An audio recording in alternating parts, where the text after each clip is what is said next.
అవసరాల కోసం గతంలో వివిధ సంస్థలకు ఇచ్చిన వేల ఎకరాల ప్రభుత్వ భూములు కబ్జాల పాలయ్యాయి. సగానికి పైగా భూములు వినియోగంలో లేకుండా పడావుగా ఉన్నాయని ప్రభుత్వం ప్రాథమికంగా గుర్తించింది. ఖాళీగా ఉన్న భూములను ఇతర అవసరాలకు ఉపయోగించుకోవాలని ప్రభుత్వం భావిస్తోంది.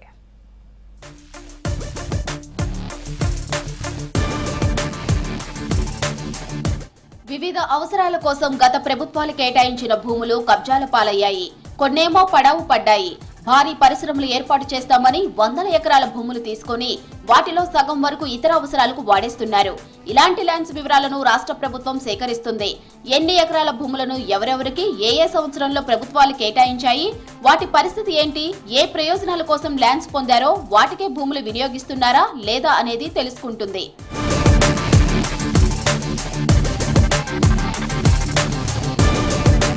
కేంద్ర రాష్ట్ర ప్రభుత్వ సంస్థలకు కేటాయించిన ప్రభుత్వ భూములతో పాటు ప్రైవేటు కంపెనీలకు ఇచ్చిన ల్యాండ్స్ వివరాలను సేకరిస్తుంది ప్రభుత్వం. స్టేటస్ రిపోర్టు ఇవ్వాలని అధికారులకు ఆదేశాలు వెళ్లాయని తెలుస్తోంది. రాష్ట్ర వ్యాప్తంగా 1.72 లక్షల ఎకరాల ప్రభుత్వ భూమిని కేంద్ర రాష్ట్ర ప్రభుత్వ సంస్థలకు శాఖలకు కేటాయించగా ఇందులో సగానికి పైగా నిరుపయోగంగా ఉన్నట్లు, వందల ఎకరాలు కబ్జాల పాలైనట్లు అధికారులు ప్రాథమికంగా గుర్తించారు. వివిధ శాఖల కింద పడావుగా ఉన్న ప్రభుత్వ భూములు ఇతరులు కబ్జాలు చేస్తూ ఉండటంతో ప్రభుత్వమే వాటిపై విధానపరమైన నిర్ణయం తీసుకోవాలని భావిస్తున్నట్లు సమాచారం.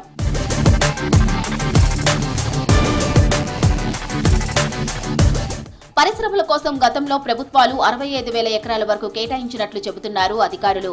వీటిలో కొంత భాగం వినియోగంలో ఉందని, మిగిలినవి ఖాళీగా లేదా కబ్జాల్లో అయ్యాయని తేలింది.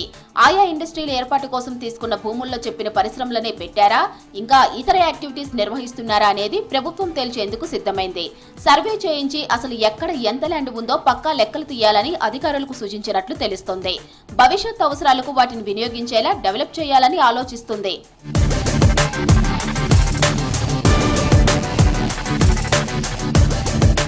రాష్ట్రంలో కేంద్ర ప్రభుత్వ రంగ సంస్థలు, పరిశ్రమలు, విద్యా సంస్థలు, ఇతర శాఖలకు గతంలో కేటాయించిన భూముల్లో చాలా విస్తీర్ణం వినియోగంలో లేనట్లు సమాచారం. కొన్ని మొత్తానికే మూతపడగా మరికొన్ని ఏదో ఉన్నాయంటే ఉన్నాయనేలా మారాయి.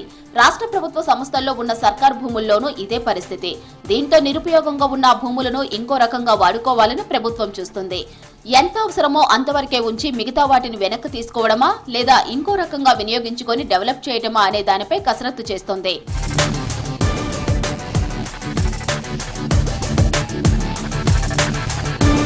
కేంద్ర ప్రభుత్వ ఆధీనంలోని 11 సంస్థల కింద 13,000 ఎకరాల భూమి ఉంది. ఇందులో 3 CPSUలు ప్రస్తుతం నాన్ ఫంక్షనల్ గా ఉన్నాయి.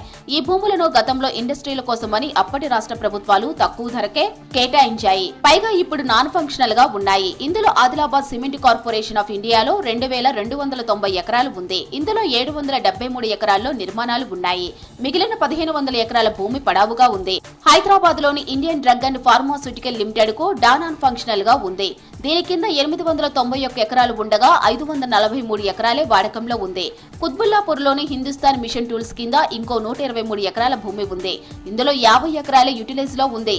ఈ సంస్థ నాన్ ఫంక్షనల్ గా ఉంది.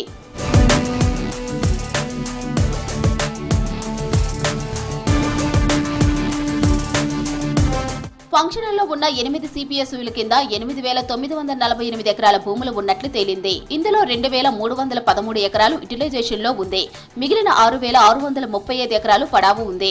వీటిలో మిథాని ధాతు నిగమ్ లిమిటెడ్, DRDO, BDL సంస్థల కింద 1,500 ఎకరాలు ఉండగా 188 ఎకరాలే వినియోగంలో ఉంది. మెదక్ ఆర్డినెన్స్ ఫ్యాక్టరీకి 3,500 ఎకరాలకు 1,500 ఎకరాలు వినియోగంలో ఉంది. లింగంపల్లిలోని బెల్ కంపెనీకి 2,350 ఎకరాలకు 225 ఎకరాలు, చర్లపల్లిలోని ECILకు 1,200 ఎకరాలకు 270 ఎకరాలు, HCLకు 314 ఎకరాలకు 100 ఎకరాలు వాడకంలో ఉన్నాయి.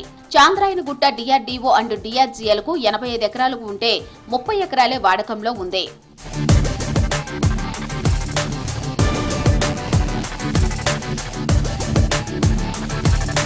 గతంలో ప్రభుత్వాలు కేటాయించిన భూముల్లో వెలిసిన కబ్జాలు పెద్ద సవాల్గా మారాయి. ప్రభుత్వ లెక్కల ప్రకారమే ల్యాండ్ గ్రాబింగ్ ప్రొహిబిటెడ్ కేసుల్లో 2,500 ఎకరాలు ఉన్నాయి.